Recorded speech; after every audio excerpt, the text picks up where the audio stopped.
Hello, welcome back to my channel. My name is Carly Stevens. I'm the author of the 10 UN Academy series, and this is English Nerd.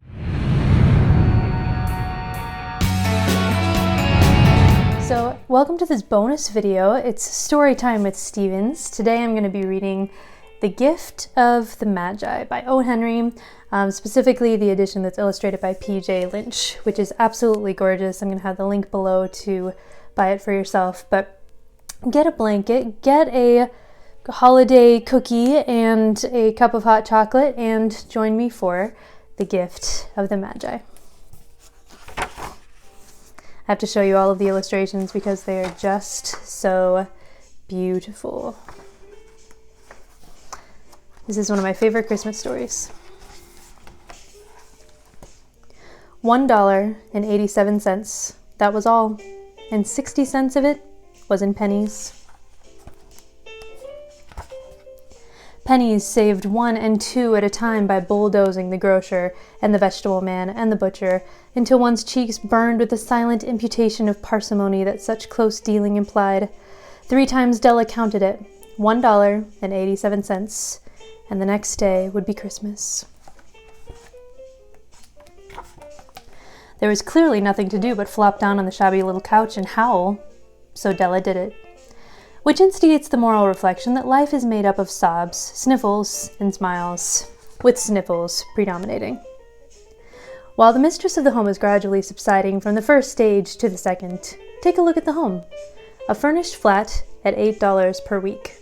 It did not exactly beg her description, but it certainly had that word on the lookout for the mendicancy squad. Mendicancy. In the vestibule below was a letterbox into which no letter would go, and an electric button from which no mortal finger could coax a ring. Also appertaining thereunto was a card bearing the name Mr. James Dillingham Young. The Dillingham had been flung to the breeze during a former period of prosperity when its possessor was being paid $30 a week. Now, when the income was shrunk to 20, the letters of Dillingham looked blurred, as though they were thinking seriously of contracting to a modest and unassuming D. But whenever Mr. James Dillingham Young came home and reached his flat above, he was called Jim, and greatly hugged by Mrs. James Dillingham Young, already introduced to you as Della, which is all very good. Della finished her cry and attended to her cheeks with a powder rag. She stood by the window and looked out dully at a gray cat walking a gray fence in a gray backyard. Tomorrow would be Christmas Day, and she had only $1.87 with which to buy Jim a present. She had been saving every penny she could for months, with this result. $20 a week doesn't go far. Expenses had been greater than she had calculated. They always are. Only $1.87 to buy a present for Jim. Her Jim. Many a happy hour she had spent planning for something nice for him, something fine and rare and sterling, something just a bit near to being worthy of the honor of being owned by Jim. There was a pier glass between the windows of the room. Perhaps you've seen a pier glass in an $8 flat. A very thin and very agile person may, by observing his reflection in a rapid sequence of longitudinal strips, obtain a fairly accurate conception of his looks. Della, being slender, had mastered the art. Suddenly she whirled from the window and stood before the glass. Her eyes were shining brilliantly, but her face had lost its color within 20 seconds. Rapidly, she pulled down her hair and let it fall to its full length.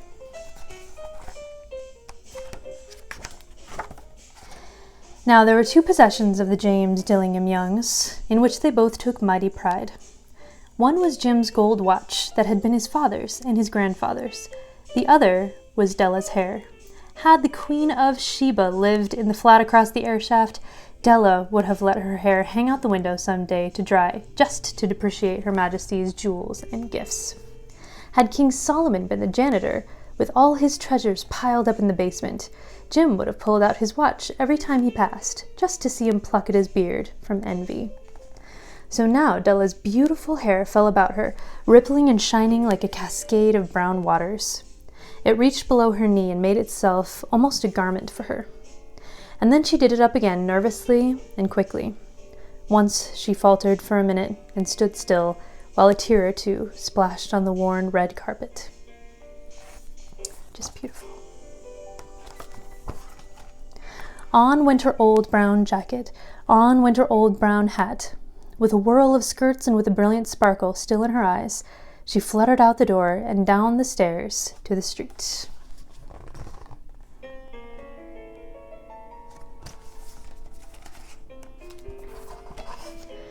Where she stopped, the sign read, Madame Sofronie, hair goods of all kinds.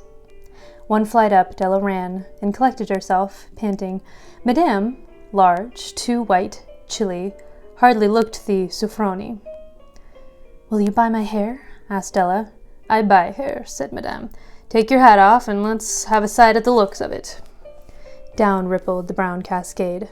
$20, said Madame, lifting the mass with a practiced hand. Give it to me quick, said Della. Poor thing. Oh, and the next 2 hours tripped by on rosy wings. Forget the hashed metaphor. She was ransacking the stores for Jim's present.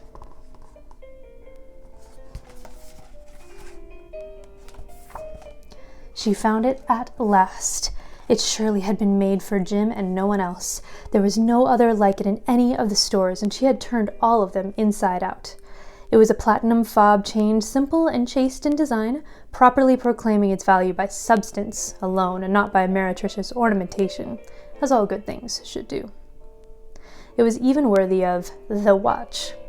As soon as she saw it, she knew that it must be Jim's. It was like him.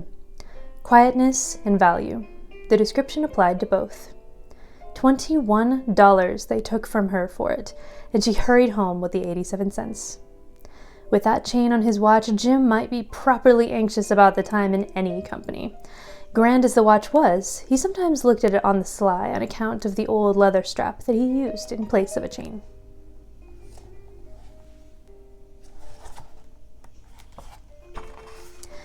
When Della reached home, her intoxication gave way a little to prudence and reason. She got out her curling irons and lighted the gas and went to work repairing the ravages made by generosity added to love, which is always a tremendous task, dear friends, a mammoth task. Within 40 minutes, her head was covered with tiny, close-lying curls that made her look wonderfully like a truant schoolboy. She looked at her reflection in the mirror long, carefully, and critically. If Jim doesn't kill me, she said to herself, before he takes a second look at me, he'll say I look like a Coney Island chorus girl. But what could I do? Oh, what could I do with $1.87? At 7 o'clock, the coffee was made and the frying pan was on the back of the stove, hot and ready to cook the chops. Jim was never late. Della doubled the fob chain in her hand and sat on the corner of the table near the door that he always entered. Then she heard his step on the stair way down on the first flight, and she turned white for just a moment. She had a habit of saying little silent prayers about the simplest everyday things, and now she whispered, "Please, God, make him think I'm still pretty." The door opened and Jim stepped in and closed it. He looked thin and very serious. Poor fellow, he was only 22, and to be burdened with a family.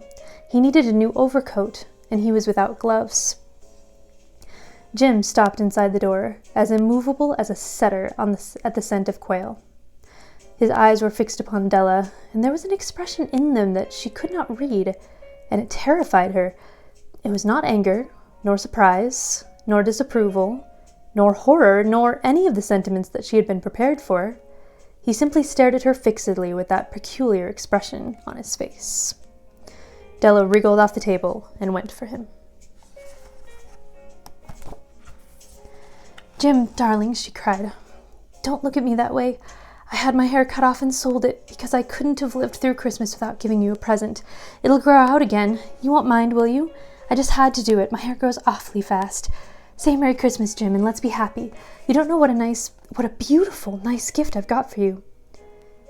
"You've cut off your hair?" asked Jim, laboriously, as if he had not arrived at that patent fact yet, even after the hardest mental labor. "Cut it off and sold it," said Della. "Don't you like me just as well anyhow? I'm me without my hair, ain't I?" Jim looked about the room curiously. "You say your hair is gone?" he said with an air almost of idiocy. "You needn't look for it," said Della. "It's sold, I tell you, sold and gone too. It's Christmas Eve, boy. Be good to me, for it went for you. Maybe the hairs of my head were numbered," she went on with a sudden serious sweetness. "But nobody could ever count my love for you. Shall I put the chops on, Jim?" Out of his trance, Jim seemed quickly to wake. He enfolded his Della. "For 10 seconds, let us regard with discreet scrutiny some inconsequential object in the other direction. $8 a week or $1 million a year. What's the difference? A mathematician or a wit would give you the wrong answer. The Magi brought valuable gifts, but that was not among them. This dark assertion will be illuminated later on."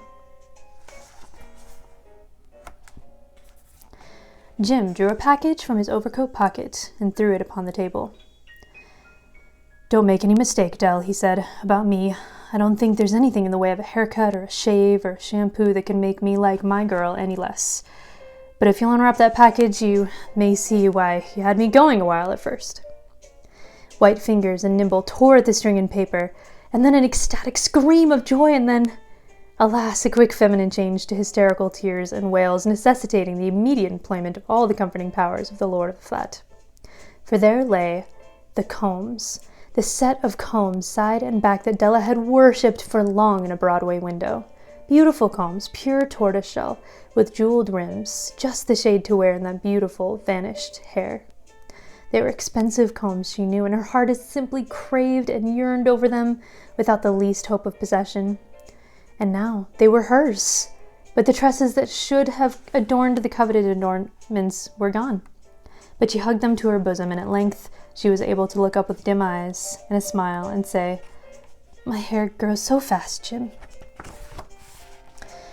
And then Della leaped up like a little singed cat and cried, "Oh, oh!" Jim had not yet seen his beautiful present.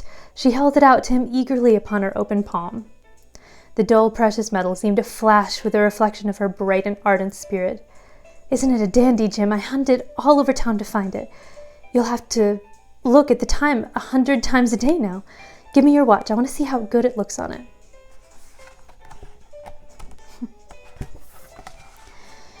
Instead of obeying, Jim tumbled down on the couch and put his hands under the back of his head and smiled. "Dell," said he, "let's put our Christmas presents away and keep 'em a while. They're too nice to use just at present. I sold the watch to get the money to buy your combs. And now suppose you put the chops on."